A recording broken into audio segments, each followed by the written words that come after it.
Je ne comprends pas le tollé que se prend le film 13 jours, 13 nuits. Alors oui, ce film de Martin Bourboulon avec Roche Dizem et Lina Koudry fait un four.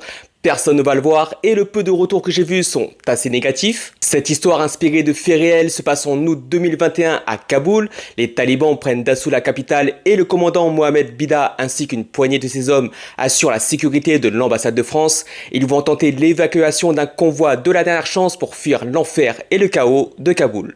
Et pour ma part, le film m'a vraiment captivé. C'est un thriller politique d'action, qui joue surtout sur la tension, le danger, le suspense et la peur, qui s'est aussi donné les moyens, 30 millions d'euros de budget, de créer à l'image une envergure de blockbuster. Les couleurs du film, les décors, les extérieurs sont superbes, la figuration est gigantesque, tout est palpable. La réalisation parfois contemplative permet de s'imprégner des lieux et des enjeux encourus.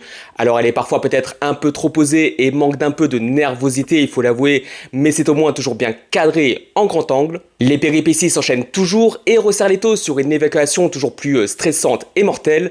La diplomatie et les négociations entre l'armée française et les talibans amènent toujours des discordes qui suscitent une peur viscérale chez le spectateur. On est dans un film grand spectacle autant qu'il essaye d'être le plus sérieux possible sur l'histoire et les personnages.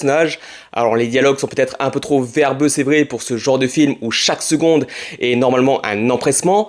Et pour un concept où on est censé avoir un espèce de compte à rebours, on n'a pas vraiment cette sensation de game over qui se rapproche et qu'en fin de film il s'est écoulé 13 jours et 13 nuits, seulement quelques-uns, et que tout est allé très vite finalement. Mais on a un Roche Dizem qui tient la barque avec son flegme habituel, il est vraiment parfait, et une Lina Koudry qui est aussi excellente et qui joue une interprète malgré elle, dans laquelle sa peur et son innocence nous permettent de nous identifier. C'est un film qui, malgré son aspect grand spectacle, réussit à imposer la complexité, le drame et l'horreur de fuir son pays, l'importance d'avoir des personnes qui s'engagent dans une telle situation et dont la presse, qui est aussi mise à l'honneur dans le film, témoigne par les clichés réels de cette histoire au générique de fin, l'importance d'en porter le récit.